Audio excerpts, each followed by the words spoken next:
Enfin, une émission sur l'argent au féminin qui est pas beige. Non, le beige, on n'en veut pas ici. C'est bien beau s'enrichir, mais pas au détriment de notre équilibre. Que tu sois salarié, entrepreneur ou maman à la maison, ici, il n'y en a pas de tabou sur l'argent. On t'apprend à savoir comment créer de la vraie richesse, un patrimoine pour ta famille, une valeur nette qui skyrock, pour que t'arrêtes d'endosser l'identité de celle, qui comprend rien à ces chiffres et que tu puisses enfin devenir la souveraine de ta vie. Parce que tant que tu verras tes finances comme quelque chose de lourd à combattre ou à éviter, ton ascension vers la vie de tes rêves sera toujours freinée. Tu gagnes 30 000, 300 000 ou 3 millions par année? Je te garantis que tu vas apprendre. On s'amuse à explorer les stratégies d'investissement, on expose des enjeux tabous qui touchent particulièrement les femmes et on questionne des principes sociaux, légaux et fiscaux en t'apprenant à utiliser les chiffres à ton avantage à toi.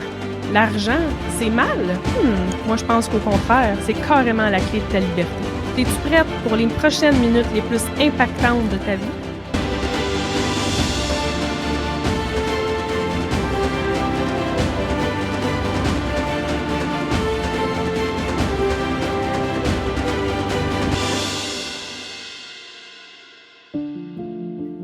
Bienvenue! J'ai une question pour vous autres aujourd'hui. L'endettement, c'est-tu normal? Ici, votre millionnaire en yoga pants. Vous le savez, je suis partie de 30 000 $ de dette. Et aujourd'hui, j'ai une valeur nette d'1 demi-million. Je m'en vais sur ma valeur nette d'1 million et je vous amène avec moi. C'est quelque chose que je veux qu'on démystifie aujourd'hui. Pourquoi on normalise les dettes? Est-ce que les dettes, c'est normal? Tout le monde qu'on connaît alentour de nous sont normales. Savais-tu que à chaque 1 $ de revenu qui rentre dans nos poches de Canadiens, il y a 1,76 qui sort pour payer des dettes de consommation, notre hypothèque aussi. Je te donne le punch. Non, c'est pas normal. C'est pas normal qu'on normalise l'endettement. Ça devrait pas être quelque chose de commun et pourtant, ce l'est.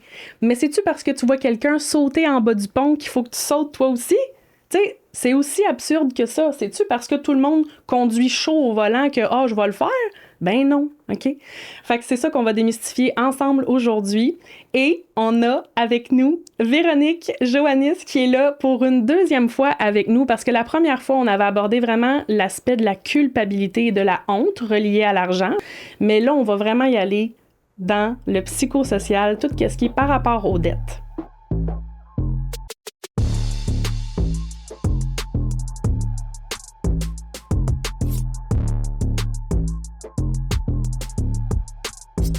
Salut Véronique! Allô Myriam! Je suis contente que tu sois revenue. Merci pour l'invitation dans ton nouveau studio. Super beau. C'est beau, hein? Oui. Saison 2, là, il y a plus de budget. Fait que parle-nous donc un peu de ton expertise. Rappelle-la aux gens. Puis, ça serait quoi, toi, ton intake, justement, là, sur les dettes, la normalisation des dettes? En fait, je suis conférencière et formatrice de la relation à l'argent et planification budgétaire. C'est pour ça que je parle de dette aujourd'hui, parce que oui, il y a le psychosocial où est-ce qu'on va aborder davantage, plein d'aspects psychologiques et sociaux, mais là, on se concentre aujourd'hui plus sur l'endettement. Et je donne des formations, soit en entreprise, dans les organismes, associations, puis des cours, etc., là, aux gens. Ta question est bonne. En fait, non, c'est pas normal d'avoir des dettes. Moi, je suis de la même pensée, la même lignée, puis je viens d'un organisme où est-ce que j'ai travaillé comme intervenante, où est-ce que je travaillais à sensibiliser au surendettement, à l'endettement, à la consommation. Fait que pour moi, là, ça fait presque 20 ans que c'est ancré en moi, là. Ouais. Mais là, moi, je suis vraiment plus une spécialiste des chiffres, la comptabilité, la fiscalité, le budget. Toi, tu es aussi une spécialiste du budget, mais tu y vas beaucoup plus sur un aspect, justement, psychologique et tout ça. Oui. Là. Les gens doivent connaître c'est quoi les impacts que ça a, l'endettement, sur nous, justement, toute la psychologie, qu'est-ce que ça a sur effet sur notre santé, oui, financière, mais aussi physique, aussi sur nos relations, comme tu nous disais. Fait que, tu sais, si on s'enligne sur le pourquoi c'est normalisé dans notre société, c'est quoi qui nous influence, puis on abordera après ça les solutions qu'on peut avoir par rapport à ça, mais tu sais, est-ce que tu es d'accord de dire que c'est quelque chose de social, tu sais, c'est culturel, là. C'est comme, moi, je viens d'une famille endettée, tout le monde est endetté, mes amis sont endettés, maman endettée. Mais moi, je trouve ça tellement absurde parce que c'est carrément l'équivalent de si quelqu'un se pitche en avant d'un char, toi, tu te pitches en avant d'un char. Mm-hmm. C'est une bonne question, puis j'aime quand même le parallèle. Là. Je te dirais que c'est comme s'il y a plein de facteurs qui m'ont influencé, mais oui, tu as raison de dire que si, je sais pas, moi, ma famille a toujours eu des dettes, bien, c'est le modèle. En fait, c'est comme le modèle que j'ai eu. Mes parents, ils ont eu des dettes, mais ils ont bien vécu. On était aux études supérieures, etc. Mes amis, s'ils ont des dettes. Fait que je fais partie de la norme, donc je suis pas mal à l'aise de vivre comme ça, tu sais. Oui, mais il faut je veux pas taper sur la tête des gens aujourd'hui. Tu sais, le but, c'est vraiment pas de rendre les gens coupables. Une acceptation sociale qui ne devrait pas. Oui, mais tu sais, tout est basé là-dessus. Tu sais, admettons, ce qu'on voit, c'est qu'il y a des psychologues qui vous analysent, qui analysent tout le monde dans notre comportement, dans la façon d'agir, dans notre humeur, au niveau de notre cerveau, de la neuropsychologie pour la consommation. Fait que là, essaie d'aller contre un grand mouvement qui t'influence sans arrêt à consommer. L'accès au crédit, si l'accès au crédit n'était pas aussi facile, après ça, on l'a plus non plus papier. On a toutes nos cartes. Puis les cartes, tu peux en avoir 6, 7. Moi, j'ai vu de tout ça. Là, j'en ai vu plein. Puis c'est rare, les gens aujourd'hui qui ont juste 2 cartes de crédit. Une au cas où que je pars en voyage, ça me dépanne, mais that's it, c'est rare aujourd'hui. C'est comme tout le temps au cas où. La marge de crédit hypothécaire, c'est comme si, OK, c'est mon coussin, ma sécurité au lieu d'un fonds d'urgence, etc.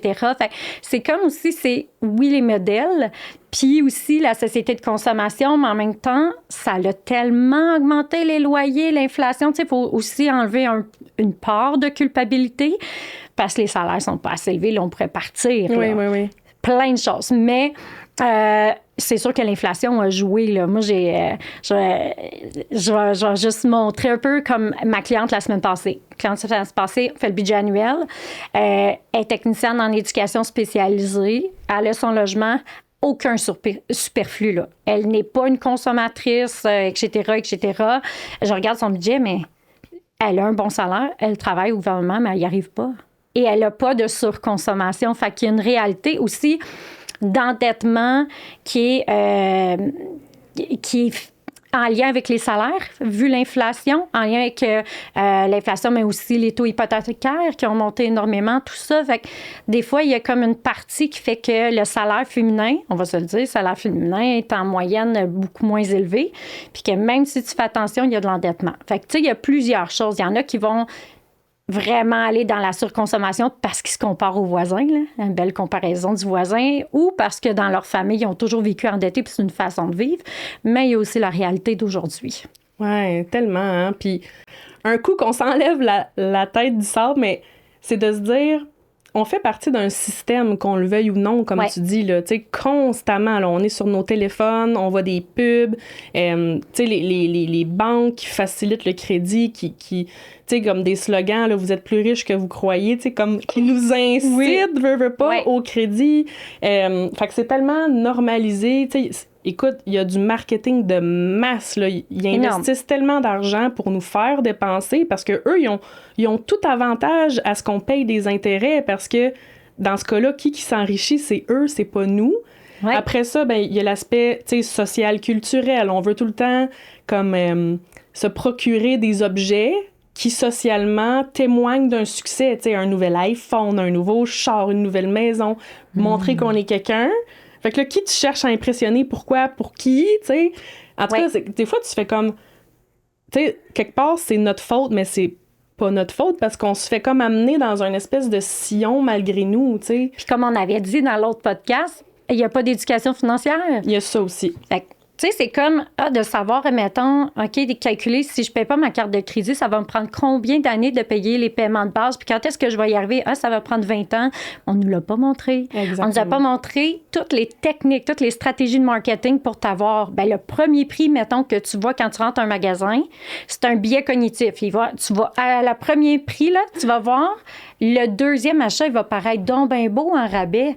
On dit, elle n'est pas chère parce que tu te réfères au premier prix. Mais toutes les choses comme ça que les agences de marketing ou les psychologues en marketing ne veulent pas qu'on sache. Mais ça, c'est dur à combattre. Mais s'il y avait plus d'éducation financière, ben on apprendrait autant à budgéter que à travailler notre rapport à l'argent, notre dynamique familiale là-dedans, mais aussi les stratégies extérieures pour avoir des choix plus rationnels parce qu'on est émotif avant d'être rationnel dans tous les achats, mais ça l'aiderait beaucoup. Oui. Fait que, tu sais, on dirait les solutions qu'on peut amener comme juste par rapport à ça, parce que là, tu sais, à un moment donné, de se battre contre un système au complet, mais tu sais, déjà d'être conscient de ça, tu sais, d'être conscient que c'est des clickbait tout le temps, tu sais, fait quoi, désactiver nos notifications.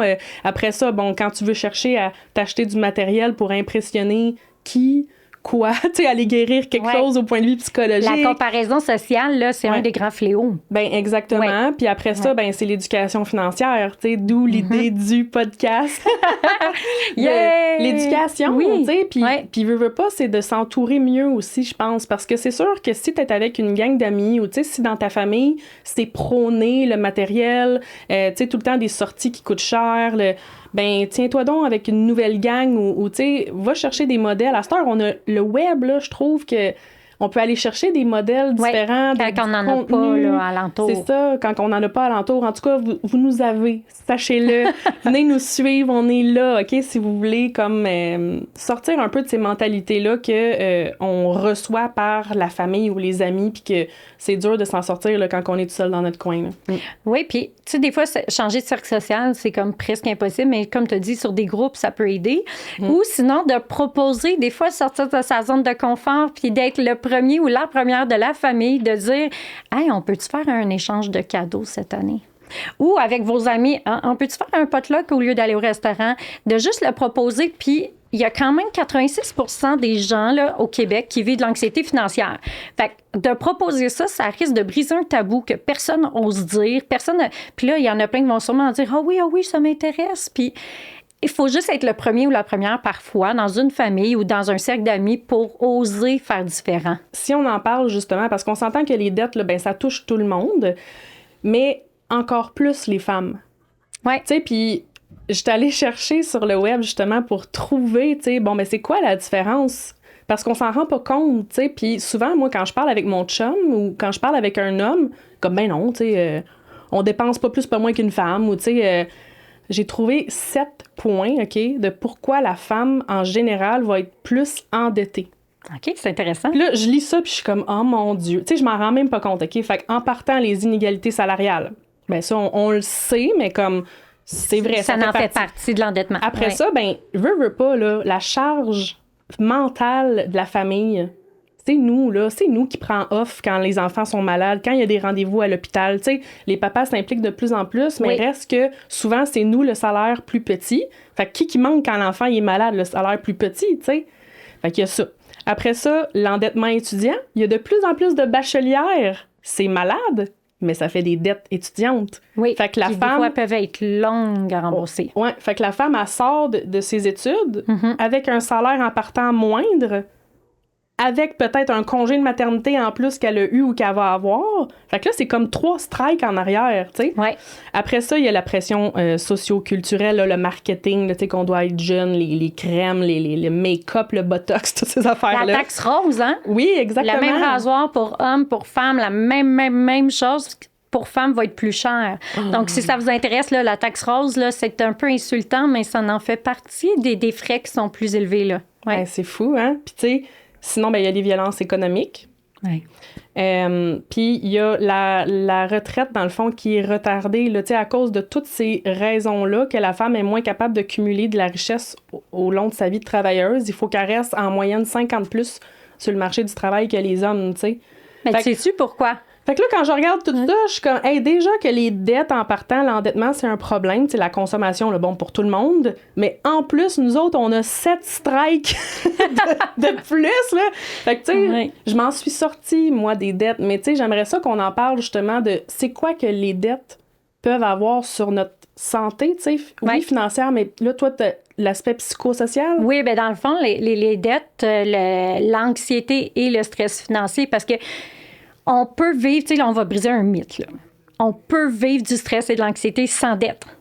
On peut être stressé parce que dans l'avenir, je sais pas, là, j'arrive, j'ai pas de dette, mais j'ai pas de coussin pour ma retraite. Fait que je peux vivre quand même du stress. Fait que j'inclus, si je vis de l'endettement, du stress, de l'anxiété, tout ça là, ensemble, il y a des symptômes qui vont être comme plus physiques, psychologiques. Il va y avoir des symptômes plus sur la famille, puis tes habitudes de vie et le travail. J'ai une question pour toi. D'après toi, c'est quel symptôme qu'on voit le plus des gens stressés ou qui vivent l'anxiété financière? Ben, pour l'avoir vécu, là, honnêtement, c'était une des douleurs les plus grandes que j'ai vécues, l'endettement. J'en ressens encore des douleurs physiques de ça, là. Okay. Le stress, l'insomnie. Ah, tu viens de le dire. Ah oui. Se lever le matin, là, puis de faire comme, à quoi bon, là? Tu sais, ma journée va servir à payer des dettes, là. Comme, tu te lèves avec une dépression, on dirait, de vivre, là. Moi, c'est ce que j'ai vécu. Dans le fond, tu as nommé 3 choses. Physiquement, tu ressentais des douleurs. Psychologiquement, physique, l'insomnie, ça peut être un peu des deux. Ben, l'insomnie, là, c'est le numéro 1 au Canada. Le plus grand. Puis je te dirais que tous les clients que je rencontre, là, c'est la chose qui me parle. Hey, je dors plus. Mais moins tu dors, plus tu es fatigué, moins de concentration, etc. Puis le stress que ça fait, là, c'est que ton cerveau, là, il devient de plus en plus focusé sur l'urgence parce que dans le fond, ton cerveau est en mode comme « Oh mon Dieu, oh mon Dieu, oh mon Dieu ». Fait que là, il faut que je sois vigilant sur telle chose. Fait que là, tu es moins concentré pour toutes les sphères alentour. C'est vrai. Fait qu'essaye pas de me parler d'un projet si moi, je suis stressée par les finances. Là, tu sais, c'est comme ça va être trop, je vais exploser. Ensuite, tout ce qui est physique, dépression, tu sais, c'est ça, là, quand tu es trop stressé puis ça devient chronique, aigu, bien, ce qui guette, c'est la dépression aussi. Ensuite, physiquement, douleur, ACV, tu sais, arrêt cardiaque, ça peut mener là. Ben oui, mais c'est tranquillement, tu sais, mais c'est quand ça devient chronique, anxiogène, parce que souvent, les habitudes de vie aussi vont avoir changé. Quand on pense à la COVID, là, il y en a beaucoup plus, puis je m'inclus, que j'ai augmenté ma consommation. Un petit verre de vin, bon, je vois pas des amis, ça va être mon petit plaisir. Dépense essentielle? Non, oui, c'est ça, santé mentale. Non, mais normalisation culturelle qui peut-être devrait pas l'être, ça aussi, mais c'est vrai. Tout le monde, moi, je pense que oui. Hein, puis plus moi, je suis stressée, mettons, j'arrête de travailler, je suis épuisée. Qu'est-ce que j'avais comme mauvaise habitude? Je commandais de la pizza. J'avais pas cuisiné. Ça me faisait un lunch pour les filles le lendemain. Là, à un moment donné, quand j'ai pris conscience de ça, j'ai fait comme, oh, OK, qu'est-ce qui va m'apporter autant de facilité, mais beaucoup moins de sous? Maintenant, je fais un déjeuner le soir. Les filles sont capables de se faire des œufs. Ah, c'est donc bien une bonne idée! Ça me coûte rien, puis ils sont autonomes, puis ils sont aussi contentes. Fait que moi, je suis comme, parfait. Mais tu sais, j'ai trouvé des stratégies. Mais nos habitudes de vie vont... Souvent, quand tu es stressé, je vais moins courir. Je vais essayer juste de gérer l'urgence tout le temps. Je vais peut-être ceux qui fument vont fumer plus, ceux qui boivent de l'alcool vont boire plus. Fait que, tu sais, la toxicomanie peut venir en ligne de compte. Fait que tes habitudes de vie vont avoir un impact aussi sur ta santé mentale, ta santé physique. Puis, bien, inévitablement, dans ta famille, là, combien de couples ont des conflits? Tu sais, moi, j'en parle souvent dans les médias, mais les couples et l'argent... Ouais. C'est vraiment grave comme problème, comment que c'est tendu, comment les couples en parlent pas, puis tout ça, puis que c'est malaisant. Puis après ça, ben c'est sûr que, fait que ça l'amène, quand t'es stressé avec tes enfants, t'es moins patient, moins patiente, avec ton entourage, tes amis, ça se peut que t'es vois moins parce que t'es endetté. Fait que là, tu te dis, j'irai pas au restaurant, j'ai pas l'argent, mais tu le dis pas, tu dis, ce soir, ça me tente pas. Puis après, ben au travail. Oui. C'est drôle parce qu'on dirait que tu fais remonter toutes des blessures, tu sais, j'ai tout vécu ça, là, tu sais, moi, le stress, honnêtement, c'était rendu tellement élevé que moi, ça me rend léthargique, genre, je paralyse, puis là, comme tu dis, t'as pas le goût de te faire une salade, là, t'as le goût d'une grosse poutine rassurante ou des sushis, genre quelque chose qui te fait sentir bien sur le coup, mais après ça, c'est pas bon. Puis là, comme tu dis, le nombre de restaurants que j'ai refusés quand je me remettais de mes dettes, tu sais, mais j'essayais de proposer des alternatives. Hey, on peut-tu aller marcher au parc? On peut-tu aller faire du vélo? On peut-tu, whatever, prendre un café sur le bord de l'eau? Mais tu sais, c'est vrai que, veux pas, quand on sort, notre social, c'est beaucoup les restos, c'est beaucoup les sorties. Fait que là, quand tu veux te sortir de tes dettes, t'as pas le choix de dire non à ça. Puis ça peut créer comme un isolement, c'est ça? Ben oui. Oui, l'isolement, ça en fait énormément partie. Puis l'isolement amène la dépression. Puis tu sais, quand on parle d'argent et bonheur, là, mais l'élément fondamental pour le bonheur, c'est les relations, la qualité de tes relations sociales. Fait que c'est à toi, mettons, de t'affirmer puis de proposer des solutions comme tu as fait. Ouais. On peut aller marcher, on peut aller faire du vélo complètement différemment. Puis le dernier, tu sais, au niveau de l'impact de la productivité du travail, là, les entreprises, ils perdent des millions de dollars à cause du stress financier parce que les employés sont stressés. Il y en a même qui gèrent leurs dettes, leur endettement dans le milieu de travail, qui font des appels. Puis tu es tellement focusé sur « Oh mon Dieu, comment je vais y arriver? Puis comment je vais payer ça? Puis qu'est-ce que je vais faire là? » que tu es...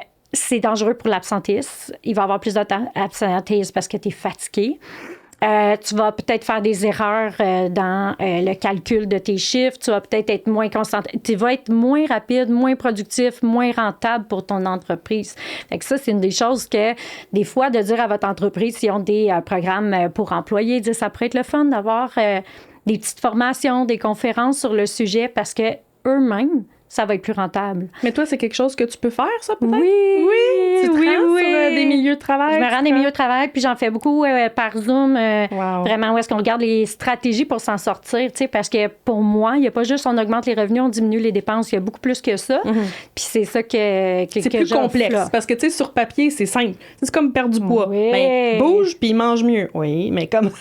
Il y a toute la psychologie en arrière de ça qu'il faut aller voir, puis je donne des trucs. Fait que oui, il y a une conférence santé financière et bien-être, parlons-en, que je donne dans plusieurs entreprises. Eh ben, merci pour ton impact, pour vrai, parce que c'est vraiment cool ce que tu fais. Fait que je suis contente que tu en parles, puis vraiment, j'espère que toutes les entreprises vont t'appeler, toutes les écoles, tous les milieux. Puis, mais toi aussi, tu fais l'attirance avec ton podcast. C'est ça, plus qu'on en parle, plus que on va démystifier, briser tabou, puis savoir des solutions. Quoi exact. Faire? C'est là que je m'en allais. À cette heure qu'on a parlé, du système dans lequel on fait partie, à cette heure qu'on a dit, les femmes, on part déjà 7 strikes de plus. Fait que, il y a une petite conscience à amener de plus. Là, on a parlé des impacts vraiment de qu'est-ce que ça peut avoir comme conséquence. À cette heure, c'est quoi les solutions? Y en a-tu? C'est ça, c'est comme là, je sais pas quoi faire. Ouais, c'est ça. Il y en a 4 grandes solutions, OK? Puis après, on ira plus en profondeur, tu sais, vu qu'on parle plus de dettes, là, on ira parler de dettes après. Mais avant ça, là, globalement, là, tu sais, je disais, c'est pas juste augmenter les revenus, diminuer les dépenses. Oui, ça en fait partie, là, ça, c'est sûr.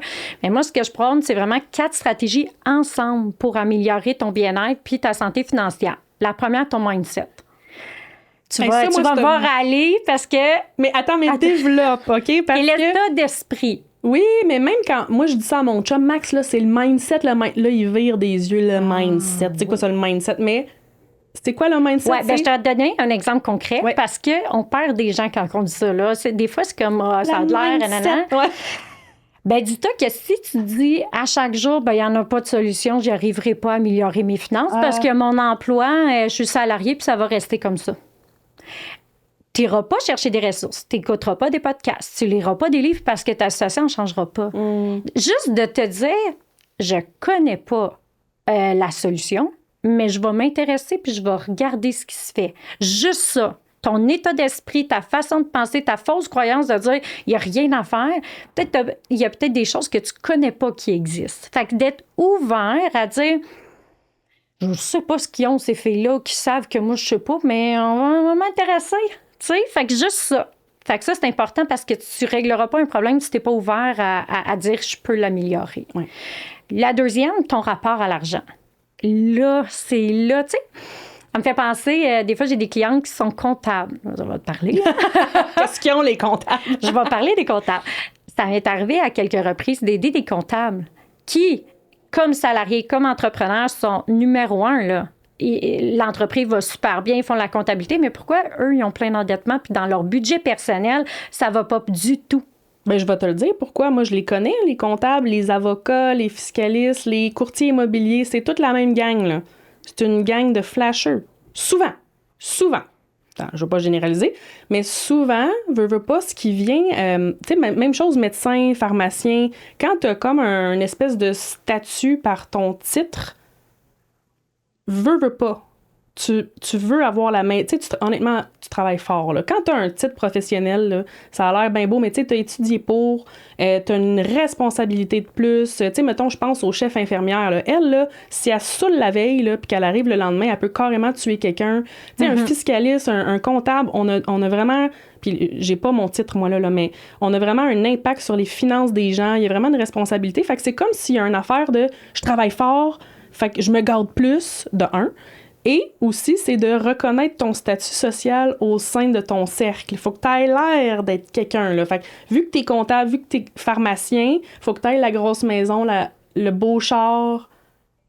Moi, en tout cas, la gang que je connais, c'est ça. Mais ça fait partie d'une des réponses. Okay. Mais moi, celles que j'ai accompagnées, c'est autre chose. C'est quoi? C'est davantage qui était pris dans... Ma famille a toujours eu de l'endettement. Fait que c'était comme une normalisation de vivre dans la marge de crédit, d'être dans les cartes de crédit. Ils ont appris ça comme ça. Ouais. Fait qu'ils sont capables pour l'entreprise, ils te font ça à coche, c'est parfait. Mais pour leurs dépenses, ou des fois, ils vont avoir un trouble obsessif-compulsif, ou est-ce qu'ils vont compulser leur anxiété dans des achats. Exact. Donc, puis c'est dangereux parce qu'ils ont des moyens. C'est dangereux parce que souvent, ils ont un gros salaire. Tu sais, fait que il y a 300 000 par année qui rentrent, là. Fait que automatiquement, dans ta tête, tu te penses beaucoup plus riche que ce que t'es. Ben, t'es riche, mais comme... Fait que tu dépenses. Mais oui, c'est sûr qu'il y a l'influence. Tu sais, quand je dis les flasheux, là, mais veux pas, c'est parce qu'ils sont entourés de gens comme ça. Fait que, tu sais, c'est difficile de te sortir d'un milieu comme ça parce que là, t'as l'air du pauvre de la gang. Oui, aussi. Tu te fais taquiner, là. Ouais. Tu te fais dire, ah, t'es cheap. Ah, t'es quoi, là, tu fais pas assez d'argent. Tu sais, le monde, ils vont te faire sentir cheap, de pas faire comme eux, mais quand que eux vont se pitcher en bas du pont, dans le fond, c'est eux qui font pas la bonne chose. Tout à fait. Mais il faut être capable d'être dans, tu sais, toi puis moi, on est plus affirmatif. Puis on va dire, ben non. La réponse, c'est non, tu sais. Puis, ben, je m'assume comme ça. Mais je te dirais que, tu sais, celle que je te parle, mettons l'exemple, ils n'étaient pas nécessairement super riches et tout ça, mais c'était vraiment leur rapport à l'argent parce qu'ils savaient très bien faire un budget. Mais c'était leur rapport à l'argent qui était à travailler. Fait que ça, c'est la deuxième chose. On peut travailler notre mindset dans le sens où est-ce que juste croire qu'il y a peut-être des solutions, là. Ouais. On va y aller à la base. Ton rapport à l'argent, ça peut être soit dans ta personnalité, ça peut être au niveau de ta famille, ça peut être au niveau de ton couple, ça peut être au niveau d'aller chercher de l'éducation financière puis d'être alerte à la société de consommation. Fait que, tu sais, ton rapport à l'argent, tu peux aller travailler plein de sphères là-dessus. Ensuite, en troisième, là, c'est la planification budgétaire. Là, tu sais, c'est comme, OK, bien, le budget annuel, l'endettement, le nombre de cartes de crédit, les codes de crédit, etc. Tu sais, d'avoir une petite éducation financière de base pour bien t'en sortir, pour bien gérer tes choses. Puis en dernier, bien, c'est sûr que quand on a de l'endettement, bien, ça a les impacts sur l'insomnie, ça. Bon, bien, comme on a dit tantôt, l'important, c'est aussi de la gestion du stress. Fait que, inévitablement, pour avoir une bonne santé mentale et financière, je pense que c'est les 4 éléments. Il faut aussi aller courir, prendre soin de soi, bien manger. Mais quand un déboule, tu manges moins bien, tu es plus dépressif, tu dors moins bien. Tu sais, tout déboule. Fait que, tu sais, d'aller courir un petit peu, ça diminue le stress, ça peut aider à dormir, etc. Mais je le sais que c'est dur à faire en période de stress, là. Fait que c'est les 4 grandes stratégies. Tu sais, dans le fond, c'est pas tellement des solutions précises parce que chacun... Il faudrait faire des podcasts pour chacun. Non, c'est ça. Mais c'est les 4 ensemble qui vont faire que ça va aller mieux. Tu avais parlé, là, de notre dernier épisode, justement, tu avais parlé justement des 9 solutions à l'endettement. Oui. Mais là, les 9 sont regroupés dans ces 4-là? Non.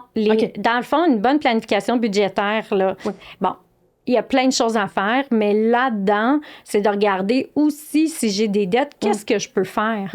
Oui, comment les rembourser? Il y a les méthodes de remboursement, mais c'est pas ça. C'est, OK, là, j'ai de l'endettement, surendettement, il y a 9 solutions. Tu sais du surendettement, tu parles? Dans le fond, il y a 4 solutions pour l'endettement, mais 5 solutions pour le surendettement. Ah, OK. Donc là, c'est comme, je suis même plus capable de payer le minimum. Le surendettement, là, c'est que là, les factures, ils rentrent. J'ai des appels de créanciers qui disent, OK, les agences de recouvrement qui t'appellent puis qui disent, là, j'ai besoin de mon argent, etc. Là, c'est comme, tu as de la misère à tout payer, là. OK, je comprends. Fait que, tu sais, de l'endettement, j'ai 5 000 sur ma carte, mais je paye le minimum, ça va, tout est beau. Puis l'autre, ça devient chronique, là. Ouais. Puis dans le fond, quand t'es rendu, justement, au surendettement, c'est quoi que tu peux faire rendu là quand le monde t'appelle parce que tu dois de l'argent au monde? Ben, dans le fond, au début, tu sais, parce que là, pour régler, mettons que tu vis, t'as plein d'endettement, tout ça, ou tu veux régler même 1 000 là. Moi, j'ai vu 1 000 à 200 000. Il n'y a pas de montant ici. Là, c'est sûr qu'au début, la première chose, puis là, tu vas être d'accord, le budget annuel. Yay! Pour avoir une vue d'ensemble. Oui. Puis ensuite, regardez, j'ai-tu des actifs? J'ai-tu des REER, des CELI? J'ai-tu des actifs de côté? Sinon, c'est pas grave. Mais mes dettes, c'est quoi que j'ai? Quelle dette? J'ai-tu un prêt étudiant? J'ai-tu un prêt personnel? J'ai-tu une marge de crédit? Et c'est rendu à combien? Donc, c'est comme tu disais tantôt, on arrête de faire l'autruche, là. On regarde nos chiffres, puis ça nous tente pas. C'est pas glamour, puis c'est pas sexy, puis c'est pas le fun. Mais à un moment donné, c'est la première chose à faire, c'est regarder nos chiffres. Mais c'est ça que je trouve drôle. Conscience. Oui, mais c'est... Tu sais, déjà là, moi mon expertise est là. Tu sais, règle tes trucs psychologiques. Puis viens me voir après, parce que moi, je comprends pas. Tu sais, c'est comme si je te dis, hey, moi, je vais être CPA dans la vie. Parfait, voici ce que j'ai, voici ce que j'ai pas. Il te reste ça à faire pour aller chercher ton titre. Ah, OK, moi y aller. Je suis pas en train de me dire que je suis pas bonne. Je suis pas en train de me dire... Fait que je trouve que le budget, pour moi, c'est... Pourquoi il y a autant de blocages là? Parce que il devrait pas avoir de honte. Regarde, voici ce qu'il y en est, là. Voici ce qu'il reste à faire pour atteindre le... Oui, mais tu es obligé de faire des deuils, de faire des choix. Quand tu regardes la réalité, là, c'est... Peut-être que je n'irai pas en vacances cette année ou je voulais louer un chalet 2 jours avec mon amoureux puis ça marche pas. Fait que c'est des deuils, des renonciations, c'est des choix à faire. Mais nous qui tripons budget annuel, qui voient le positif, ça permet de dire hey, j'ai le goût d'aller au Costa Rica. Bon, c'est comme mon cas, là. C'est ça que j'aimerais dans pas long. J'y vais avec toi, j'y vais! Fait que là, c'est de dire, OK, mais je vais y aller, mettons, dans 3 ans, je le mets de côté. Fait que le budget annuel, ça permet d'avoir une vision globale. Puis pas juste de dire, faut que je rembourse. Oui, mais à ta minute, c'est quoi le positif? C'est quoi le fun de faire ça? Exact. C'est d'atteindre ce qui te tient le plus à cœur. Mais je pense que tu viens de mettre le doigt dessus devant, genre, je me suis auto-répondu dans ta réponse. C'est que je pense que quand moi, je me fais dire, voici ce qui manque ou voici les prochaines étapes pour te rendre là, ben moi, je vois hey, je vais être rendu là. Je vois pas je m'en fous, regarde, c'est pas fait, mais je vais y arriver, puis je vais y aller, puis je vois tout le fun que ça va pouvoir m'apporter. Fait qu'il faut arrêter, comme tu dis, de focusser. Faut se mettre en mode solution. Oui. Là. Mais ça prend, c'est dans les traits de personnalité. Toi, tu as une personne qui est très ouverte à la nouveauté, à comprendre, à te lancer dans des solutions. Fait qu'aussi, tu es très consciencieuse comme comptable. Tu sais, c'est comme, c'est l'étape 1, 2, 3, je vais me rendre. 1, 2, 3, je vais atteindre mes objectifs plus facilement. Quelqu'un d'extraverti va dire, ça c'est cool, ça c'est le fun. Fait que c'est sûr que tes traits de personnalité aide grandement à ta profession puis à atteindre tes objectifs aussi. Fait que là, moi, j'ai droit à un coaching gratuit. Une auto-analyse. Personnalité. Okay, fait que, numéro 1, être ouvert aux solutions. Numéro 2, la planification budgétaire sur 1 an. Numéro 3. Dans le fond, la planification. Puis après ça, une fois que tu as vu tes actifs, tes dettes, puis que là, tu as ton budget annuel, là, c'est de regarder, OK, c'est quoi les 9 solutions, finalement. Puis de regarder, c'est vrai, là, faut que tu regardes, je peux-tu augmenter mon revenu? Qu'est-ce que je peux couper? Y a-tu des abonnements qui pourraient me coûter moins cher? Bon, une fois que tu as fait ça, la première étape, c'est ça qu'on appelle le réaménagement budgétaire. Donc, c'est d'essayer de couper certains endroits, de voir, je peux-tu augmenter, pas augmenter? Je peux-tu négocier en couple le pourcentage qu'on paie chacun selon, etc. Il y a plein de choses qu'on peut faire. Je peux-tu trouver un sugar daddy? Je peux-tu garder? Il y a plein de... Il n'y a pas de problème! Mais fait que dans le fond, ce que tu es en train de me dire, là, c'est que étant endetté ou étant surendetté, les premières étapes sont les mêmes. Pour tout le monde. OK, je comprends. Jusqu'au réaménagement budgétaire. La deuxième solution, quand tu as de l'endettement, là, c'est de faire un budget d'urgence. OK? Ce que j'entends par budget d'urgence, là, c'est que tu te sors la ceinture, puis pas à peu près. C'est que tu vas à l'essentiel des dépenses, mais ça, là, c'est pas possible psychologiquement, là. 3 à 6 mois. Même 6 mois, là, bravo, là. Mais 3 mois, à dire, je vais pas au restaurant, je vais pas prendre un petit café. Je l'ai fait pendant 3 ans, que je dois être heurtée mentalement, là. Je suis heurtée mentalement, je peux te le dire. Je suis traumatisée. Ça se peut, parce que nous, avant, c'était 9 mois le maximum qu'on disait, puis c'est pas tenable. Fait que ça se peut que ça t'ait fait comme une peur qui est restée aussi de dire « Oh mon Dieu, tu sais, je peux-tu dépenser ou pas? » Mais là, on en parlera. Ouais, c'est ça. Tu me coacheras, je prendrai un appel privé avec toi. C'est ça, je te coacherai après. Fait que le deuxième, c'est le budget d'urgence. Est-ce que, en me serrant la ceinture, je peux rembourser le 1000$ sur ma carte de crédit qui me stresse puis qui m'énerve, tu sais? Fait que ça, c'est la deuxième. La troisième, souvent laquelle on pense pas, mais les ventes d'actifs. OK. Ben là, oui, souvent, on pense à la maison, mais là, les logements coûtent cher aussi, mais c'est pas vrai qu'ils coûtent aussi cher qu'une maison encore aujourd'hui. Mais souvent, des fois, je vois des gens qui, je sais pas moi, un skidoo, un sidou, un ci, un ça. Moi, je suis une passionnée de telle affaire, mais je le fais plus, tu sais. Moi, j'aime la photographie, mais un jour, je vais vendre mon équipement, etc. Tu sais, fait qu'est-ce qu'il y a des choses que vous pouvez vendre qui pourraient, je vais avoir un 500, un 1000$ pour des petites dettes, tu sais, pour alléger. Fait que ça, c'est possible. Le quatrième, puis là, j'ai la négociation avec vos créanciers. Si, mettons, c'est un moment, congé de maternité, chômage, c'est un moment qui ne sera pas récurrent. Tu sais, que c'est comme une partie de ta vie, qu'une couple de mois, c'est dur, appelle, il y a plein d'ententes qu'on peut prendre. On parle pas de faillite, là. On parle... Négocier, j'appelle. J'appelle Hydro-Québec. J'appelle mon créancier pour dire, là, ce mois-ci, là, j'y arrive pas. Est-ce que je peux sauter un paiement puis échelonner un petit peu plus? Est-ce qu'on peut baisser le montant, mais au lieu d'être sur 12 mois, on le mettrait sur 18 mois? Ça se fait. Donc, dans des périodes, mais tu sais, si c'est pas une période qui est différente des autres ou est-ce que tu as une baisse de revenus, moi, j'attendrai. Ça sera pas la solution. Non, parce que là, tu perds un peu ton nom aussi en faisant ça. Tu sais, dans le fond, t'as pas le choix d'être... C'est pas pire pour la carte de crédit. Là, c'est juste que au moins, pendant une certaine période, si tu es en congé de maternité, tu y arrives pas. Ouais. Tu stresses pas à avoir des appels d'agences de recouvrement qui t'appellent, tu dois mon argent, tu comprends? Ouais. Fait que pour la tranquillité d'esprit, c'est à prendre en compte. Là. Je comprends. Et ça, c'est 4 solutions qui sont dans l'endettement. On n'est pas dans le surendettement. Bon, puis si on y va dans le surendettement. on y va dans le... je veux dire, quelqu'un qui nous écoute, là, puis que genre, les paiements minimums sont même pas capables de les faire, puis que l'hydro est sur le bord d'être coupé, là, ils font quoi, mettons? Là, il y en a 5 solutions. OK? La première, consolidation de dette. Parce que ça aussi, là, c'est épuisant dans ta tête quand tu as 5 créanciers à payer, là. Ah, mon Dieu, OK, j'en dois sur ma marge, j'en dois sur mes 3 cartes de crédit. À un moment donné, juste psychologiquement, ça, c'est énorme. Oh, tu connais, hein? Moi, aussitôt que j'ai une facture, j'appelle. J'en veux pas de cumul. J'ai aucune dette, j'en veux pas. Puis, tu vois, je suis traumatisée. Mais positivement, parce que ça t'a amené aussi à tout remonter, puis et beaucoup plus que la moyenne, là, tu sais. Fait que t'as réussi, à quelque part, ce traumatisme a viré en résilience aussi, là. Ah ouais. Ensuite, c'est ça. Fait que la consolidation de dette, je vais dans une institution financière, puis je demande de rassembler toutes mes dettes, puis c'est un prêt que j'ai. Par contre, ça se peut que votre institution financière, si la carte de crédit ou votre travail, peu importe, l'institution a le droit de dire oui ou non. Fait que c'est ça. Fait que ça, c'est la première qu'on peut. Le dépôt volontaire, c'est un peu...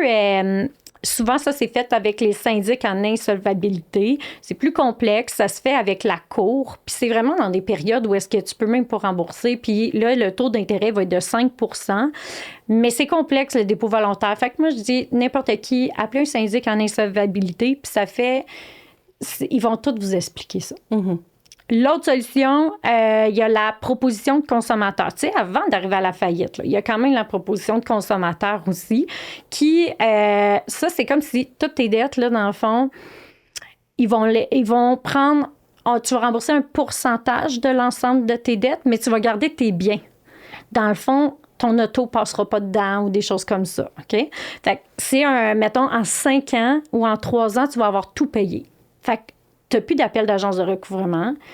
Tu gardes ton auto, ta maison, puis tu paies tant par mois au syndic qui, eux, s'occupent de payer les autres créanciers. Mais encore là, est-ce qu'ils peuvent dire oui ou non selon ta situation? Oui, bien, c'est comme, tu as le droit à 1000, à 200, mon Dieu, à 250 000 de dette. Il y a des restrictions un peu, mais c'est rare que ça passe pas, mais dans le fond, un appel, c'est gratuit, le premier rendez-vous. Tu peux t'informer, là. Okay. C'est sûr que... La proposition de consommateur, tu es à côté de la faillite. Là, fait que c'est sûr que ça l'entache ton dossier de crédit. Je comprends. Ça, c'est sûr. Mais des fois, pour ta santé mentale, puis recommencer à vivre, des fois, ça vaut aussi la peine. Tu sais, des fois, moi, c'est ça que je pense souvent. Hein? OK, mais si, mettons, tu es dépressif, tu dors plus, etc., à un moment donné, des fois, cette solution-là, faut arrêter de dire, ah, ta cote de crédit, ouais, mais si t'as pas de qualité de vie, t'es pas mieux non plus. Là. Un autre point, en fait, c'est le refinancement hypothécaire. C'est sûr que quand tu as eu une situation difficile, tu as mis plus d'argent sur ta marge de crédit et tu peux le mettre sur ton hypothèque. Là, tu reviens, ta marge est à zéro, tu mets tes dettes sur ton hypothèque. Oui, pourquoi ça? Hein? Parce que le taux d'intérêt est beaucoup moins élevé en général qu'une carte de crédit à 19 etc. Mais, tu sais, c'est bon parce que ça te soulage, tout ça, mais si tu as un problème, c'est pas parce que tu as eu un congé de maternité, parce que tu étais malade ou quoi que ce soit, puis que ça reste qu'après, tu remplis ta marge ou ta carte de crédit se remplit par la suite, c'est que dans le fond, c'est pas tant la solution. T'sais. Fait qu'il faut juste faire attention que si c'était un événement isolé qui était plus difficile, ça peut aider. Puis c'est sur 25 ans aussi. Mm-hmm. Fait que ça fait des petits paiements. Tu te dis, oh mon Dieu, ça me donne de la liquidité. Après, ça fait du bien, mais il faut être sûr qu'après, ça ne recommence pas. Donc, il faut quand même être capable, si ce n'était pas un événement, d'être capable de cibler qu'est-ce qui fait que je m'endette. Puis souvent, une bonne dette, oui, le prêt hypothécaire est une bonne dette, mais si elle n'est pas trop haute, si elle n'est pas au-dessus de 30 de ton salaire. Mais là, tu sais, c'est une bonne dette, mais oui, puis non. Puis des fois, il faut être prudent, hein, parce que, tu sais, c'est mettons même le crédit ou, tu sais, comme tu viens de dire, là, le prêt hypothécaire, c'est comme, moi, je te compare ça à une scie. Tu sais, c'est comme une chainsaw, là. C'est un outil très puissant. Ouais. Tu peux couper un arbre avec, là, puis te faire une maison, mais tu peux te couper le pied aussi. Fait que j'aime la métaphore. Faut juste y aller avec prudence quand même, puis, tu sais, bien se renseigner, puis bien être accompagné, là, par des professionnels, là, ouais. Tout à fait. Fait que c'est ça, mais au moins, on a des pistes un peu de ce qu'on peut faire, là. Puis vraiment, la différence entre c'est quoi être endetté, puis c'est quoi le surendettement, puis ben qu'est-ce qu'on peut faire dans chacun des cas, là. Puis là, tu sais, dans le fond, ils vont vous en parler beaucoup plus, là, mais il y a la faillite aussi, tu sais. Mais il faut considérer, tu sais, des fois, le monde pense à la faillite. Non, il y a des paiements de 9 à 21 mois pour la première faillite. Puis après ça, la deuxième faillite, ça va être plus long. Puis tu as des paiements, là. C'est pas vrai que c'est comme merci, bonsoir. Puis ta code de crédit. Puis il y a des choses qui rentrent pas. Pension alimentaire, des tickets, des choses comme ça rentre pas non plus.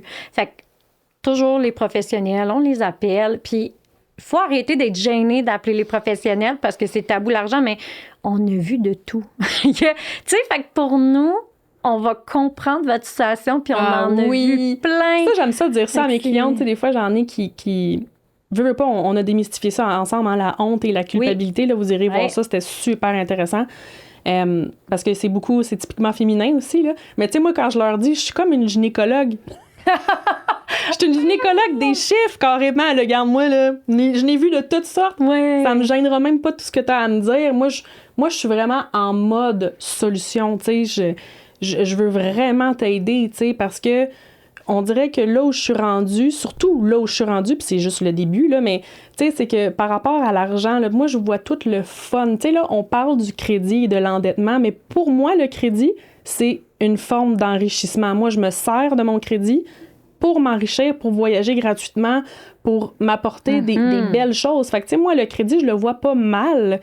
Mais c'est sûr que je l'ai vécu aussi, là, moi, je me rappelle, plus jeune, j'avais 800$ sur ma carte de crédit, puis moi, j'allais mourir, là, puis j'étais stressée, puis j'avais pas l'argent pour payer ça, tu sais, mais fait que ça évolue, ça change. Je veux dire aujourd'hui qu'il y a de l'espoir, puis c'était surtout ça mon message, tu sais, c'est qu'on se rende compte que non, c'est pas normal, l'endettement.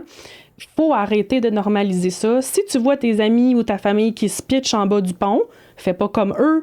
Au contraire, essaye de dire non. Puis, fait que c'est ça, d'apporter une dose d'espoir puis de vous montrer aussi ce qui est possible après, tu sais, parce que oui, c'est un chemin douloureux à marcher, là, tu sais, toute la psychologie, comme tu viens de dire, les impacts sur notre santé, notre entourage, tout ça, mais je trouve que c'est un passage nécessaire. Tu sais, parce que après, là, je vous jure, là, tu sais, c'est le Costa Rica, puis c'est pour vrai, c'est de voyager, c'est la liberté. Pour moi, l'argent, là, c'est ça, c'est de pouvoir se permettre, c'est tellement beau tout ce que ça peut nous apporter qu'il n'y a aucune raison que ça soit lourd et pénible, là, tu sais, puis c'est ce que je suis témoin à longueur de journée, puis pour vrai, je suis au bout. Comme, faut qu'on fasse de quoi, tu sais. Ouais. Mais ton podcast est là. Oui, pour en j'ai parler. des super invités, j'ai les meilleurs. Pour conclure, ce qu'on peut dire aussi, c'est il y en a des solutions. Il y en a les 4 stratégies que j'ai parlé. Il y a plein de spécialistes qui sont là pour vous aider. Puis, je pense qu'il y a un travail encore à faire au Québec, au Canada, Vraiment. sur l'éducation financière, mais qu'on est là. Puis, le pouvoir de changement, il existe, il est vrai. Et c'est possible d'améliorer notre situation financière, peu importe ce qu'elle est. Vraiment. Puis, tu sais, je pense qu'encore plus spécifiquement pour les femmes, Ouais. oser négocier un salaire à la hausse, t'asseoir avec ton conjoint, faire un budget équitable. J'ai fait un épisode complet là-dessus. On veut pas un budget égal, on veut un budget équitable. Vous irez voir mon épisode là-dessus, je le détaille. S'éduquer financièrement. Tout à fait. Croire en fait que tu peux améliorer ta situation, mais aussi, tu sais, les femmes, c'est de prendre aussi des cours, des formations peut-être. Ouais, puis encourager les discussions. Ouais. Tu sais, on peut-tu arrêter de se parler là, de notre couchette, puis de nos... Tu sais, oui, nos enfants, on les aime, on en parle, mais tu sais, d'upgrader un peu nos conversations au féminin, là, d'oser se challenger, je trouve, sur nos finances, nos... Hey, moi, sais-tu quoi, là, j'ai 10 000 de dettes, là, t'as-tu des solutions? Toi, t'as-tu déjà passé par là, tu sais? Ou, hey, je me suis partie tel projet, hey, je connais telle fille, je peux te mettre en relation, je peux t'aider. Tu sais, faut qu'on s'aide, pour vrai, les unes les autres, ce que les hommes font beaucoup, hein, puis ce que nous, on fait pas assez, pour vrai, la comparaison, la compétition. Tu referas un autre épisode là-dessus. C'est ça! Mais je te dirais que j'ajouterais même de changer notre façon de voir. Au lieu de payer nos dépenses au quotidien parce qu'on s'occupe plus des enfants, mettons, puis les dépenses du quotidien, d'investir pour notre retraite. Vraiment. Parce que les femmes, tu l'as dit, 5 ans de moins. Mais pensez que nous aussi, il faut investir pour notre retraite. Puis c'est notre responsabilité, tu sais. À un moment donné, c'est à nous à s'affirmer. Je pense qu'il y a une partie de ça aussi dans la réponse, là. Vraiment. Vous méritez, pour vrai, que votre argent travaille pour vous et non que vous soyez toujours en train de courir après votre queue puis que vous travaillez tout le temps, sans cesse, dans une rat race là, pour votre argent. Fait que si on veut retrouver tes outils, Véronique? En fait, mon cours en ligne, c'est sur argentparlons-en.com. Puis il y a toute une section de planification budgétaire, donc un cours là, de A à Z. Il n'y a pas de malaise. Tu vas nous fournir une liste là, des 9 solutions à l'endettement. Oui. Ça va être dans les commentaires, en fait, dans le notice. Je vais le mettre le lien. Moi, j'ai une formation complète aussi sur comment s'enrichir avec son crédit, parce que moi, je m'enrichis avec mes cartes de crédit. C'est un couteau à double tranchant. Fait que tu peux pas... Tu peux pas aller là si t'es pas capable de payer tes cartes de crédit au complet. Il faut que tu aies déjà une santé financière de fait, là, mais au moins, ça va vous donner peut-être une idée de « Oh shit, ça, c'est possible. » Tu sais, il y a vraiment du beau qu'on peut faire avec ça, puis de se servir de ces outils-là au lieu d'en être piégé puis d'être des esclaves. Là. Fait que... Parfait, je vais mettre tes outils dans les commentaires en show notes. Je vais mettre aussi mon outil. Puis je te remercie vraiment beaucoup d'avoir été là aujourd'hui avec nous autres. Bien, merci pour l'invitation. C'est toujours un plaisir. Continue à écouter l'émission. On se retrouve sur Instagram, sur TikTok, dans mon groupe Facebook. Pour mes services comptables, c'est le www.abondanceéquilibre.com. Pour tout le reste, les liens sont dans la description. J'espère que ça a été impactant pour toi aujourd'hui. Si oui, partage l'émission à toutes les femmes que tu connais. Écris-moi dans les commentaires qu'est-ce qui a le plus résonné aujourd'hui pour toi, qu'est-ce que tu as appris. Et on se revoit dans un prochain épisode.